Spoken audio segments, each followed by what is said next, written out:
Bienvenidos alumnos a una sesión más de nuestro curso Administración General. En esta oportunidad vamos a desarrollar el punto relacionado con control, la última parte del proceso administrativo que hemos venido desarrollando a lo largo de este semestre. Para iniciar la sesión voy a compartir mi pantalla de modo que podamos tener la presentación a la mano. Bien. Ok, entonces aquí estamos. Bien, entramos en la unidad 7, una de las últimas de nuestro curso, y vamos a trabajar lo relacionado con control. El proceso administrativo, como hemos señalado, cuenta de 4 partes o 4 etapas, que si bien es cierto, las vamos separando para fines pedagógicos, en realidad están todas muy entrelazadas y siempre hay una retroalimentación entre todas ellas.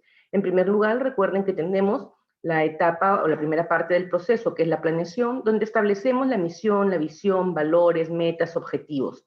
Luego tenemos que organizar los recursos de los que dispone la organización, las personas, para poder enfrentar esta planeación. Y trabajamos la parte de organización a través del diseño de la estructura, asignación de puestos, distribución de tareas, y cómo cada una de las áreas que forman parte de la empresa aporta a conseguir el objetivo estratégico definido.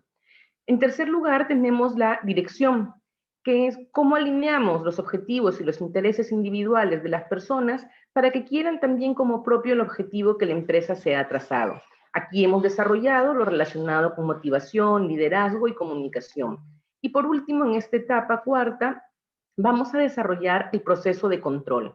En el proceso de control, lo que hacemos es determinamos estándares relacionados con los objetivos de la planeación, los medimos, comparamos y tomamos las medidas correctivas que hagan falta para poder lograr los objetivos si es que estamos desviados, o reforzamos aquello que nos está saliendo bien. En esta etapa, acabando la medición en el control, hay una retroalimentación de todo el proceso administrativo.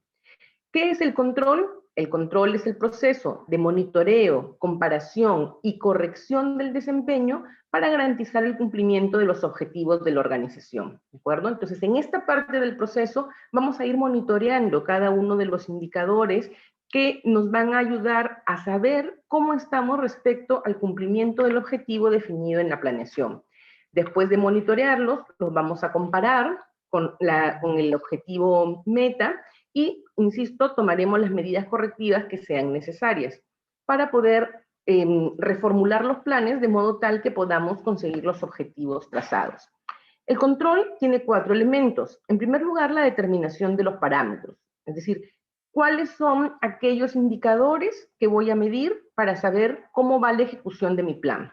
Una vez que tengo determinados los parámetros, tengo que, en segundo lugar, medirlos, saber cuantificar, saber cómo van. En tercer lugar, los registro. Y en cuarto lugar, hago las correcciones que hagan falta al comparar el parámetro determinado con el desempeño que tenemos en la ejecución. Bien, entonces son 4 elementos que tiene el control: determinación de parámetros, medir el desempeño, el registro y la corrección.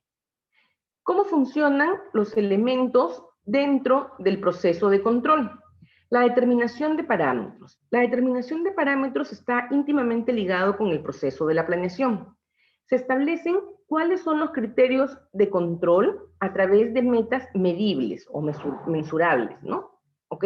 Tenemos que determinar para nuestros objetivos algunos indicadores de control, pero la característica importante es que tienen que ser medibles, objetivamente, ¿de acuerdo? Ejemplos de parámetros: las metas de ventas, las metas de producción, la asistencia al trabajo, el tiempo de atención al cliente, etc. En segundo lugar, una vez que ya hemos determinado estos parámetros, vamos a medir el desempeño. En la medición del desempeño se comparan los resultados medidos con las metas establecidas. Aquí lo que relevamos es información respecto al rendimiento de la empresa, es decir, de la meta que definí, cómo estoy desempeñándome en la realidad, ¿de acuerdo? Entonces, vamos a saber cómo la empresa está llegando a conseguir estos objetivos que se ha trazado, ¿de acuerdo? En tercer lugar, tenemos el registro. El registro consiste en almacenar correctamente los datos, ¿de acuerdo? Es decir, esta información, estos indicadores que estamos midiendo, tenemos que registrar la información de un modo correcto y de un modo ordenado, de modo tal que nos facilite, en cuarto lugar, la comparación. Registro y comparación lo podemos juntar en los 4 pasos que vimos anteriormente en un solo paso, ¿de acuerdo? O sea, el registro es tenerlo ordenado y lo que vamos a hacer en realidad es comparar.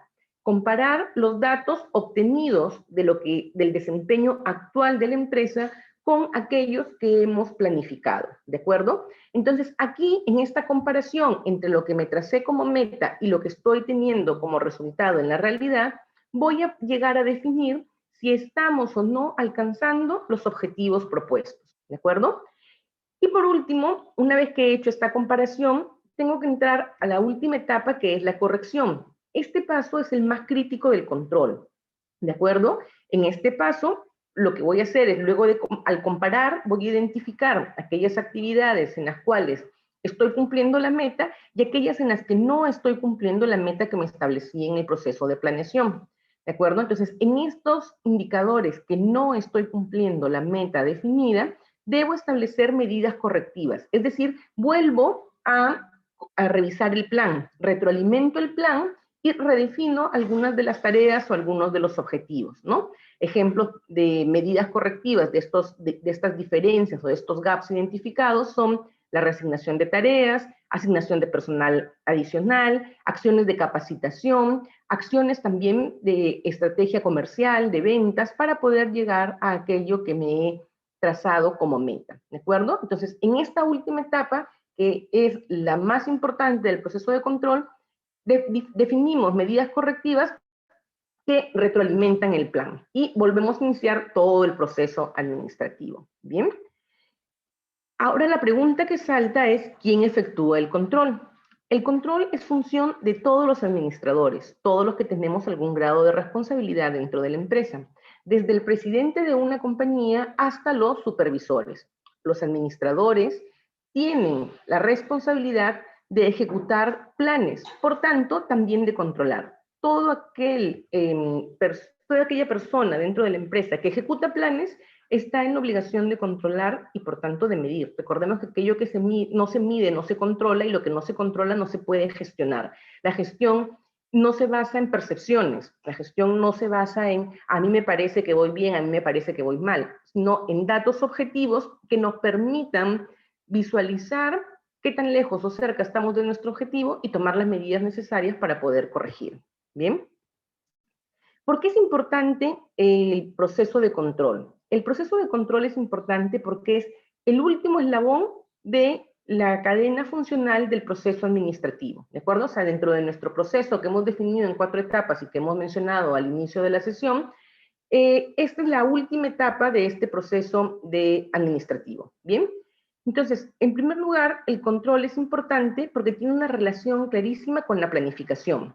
Es decir, el control es aquel proceso por el cual los gerentes pueden saber si están alcanzando o no las metas de la organización, ¿de acuerdo? Es el único medio que disponemos para saber, porque aquí es donde medimos y comparamos. Entonces, en primer lugar, es importante por la relación que tiene la planeación al constituirse como una herramienta para los gerentes y los directivos sobre el desempeño de la organización. ¿Estoy llegando o no a aquello que me tracé como meta? Bien. En el control tenemos varios tipos de control, es decir, el control no es uno solo y dependiendo del negocio en el que me encuentre, es cuál tipo de control aplico. Hay algunos negocios donde se aplican los 3 tipos de control y en otros solamente alguno de ellos, ¿de acuerdo? Entonces, los tipos de control son 3. Tenemos el control preventivo, tenemos el control concurrente y por último tenemos el control correctivo, ¿bien? El control preventivo es aquel que anticipa problemas, es decir, yo aplico una medición, aplico una revisión antes que se produzca la desviación.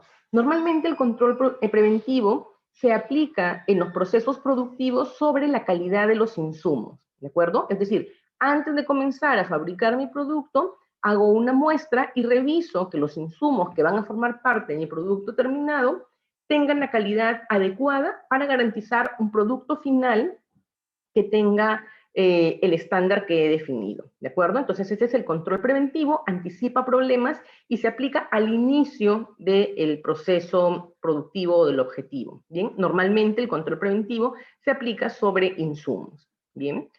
En segundo lugar, tenemos el control concurrente, es decir, en este control vamos corrigiendo los problemas a medida que van surgiendo. Es decir, yo estoy realizando una actividad y sobre la actividad voy haciendo medidas de control. El control concurrente ordinariamente se aplica sobre el proceso. Entonces es cuando en los procesos productivos vamos sacando muestras de los productos que están en proceso para definir cuál es la calidad que ellos tienen. ¿De acuerdo? Ese es el control concurrente.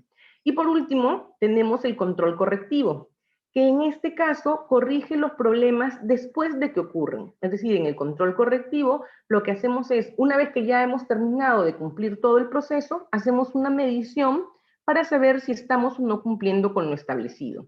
El control correctivo se aplica ordinariamente a los productos terminados y es uno de los controles más usados, sin embargo, también es uno de los más tardíos. ¿Por qué? Porque yo me doy cuenta del problema cuando ya he cumplido todo el circuito del proceso. Deseable establecer controles previos y controles concurrentes que nos ayuden a no llegar a tener al final del proceso, donde ya hemos desplegado todo un esfuerzo y toda una inversión, recién el modo de detectar los problemas. Bien. ¿Cuáles son las herramientas principales de control que tenemos? Aquí están fundamentalmente orientadas hacia la parte financiera. En la parte financiera, las herramientas de control que tenemos son, en primer lugar, los estados financieros. ¿Cuáles son los estados financieros más importantes? Pues el balance general, que como hemos comentado, el balance contiene la información desde que la empresa inicia a operar hasta nuestros días, porque va arrastrando los saldos de la operación.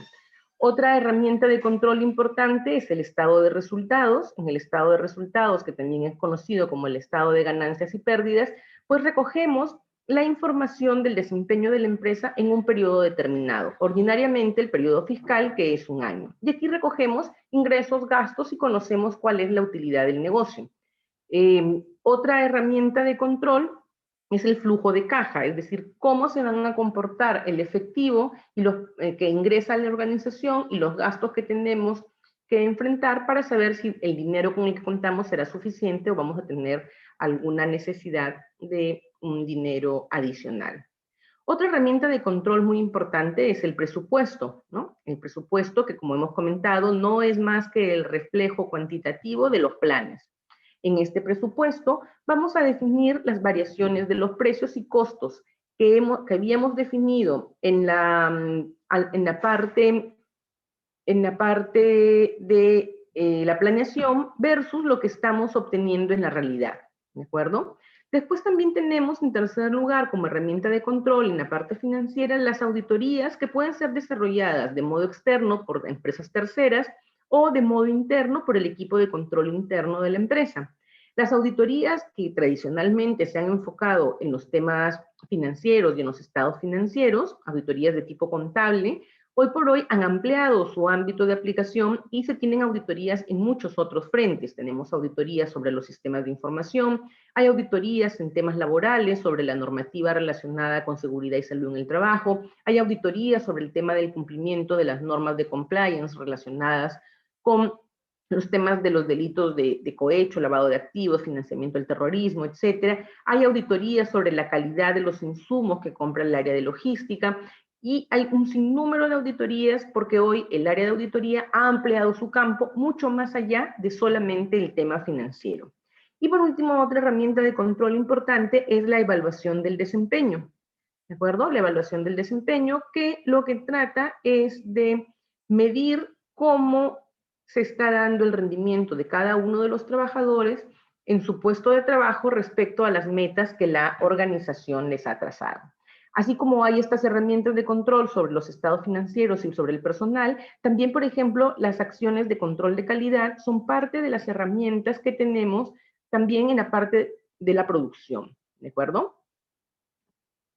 Y esto sería el tema de control que teníamos que desarrollar el día de hoy. Yo les agradezco mucho su atención y nos vemos en una próxima sesión. Gracias.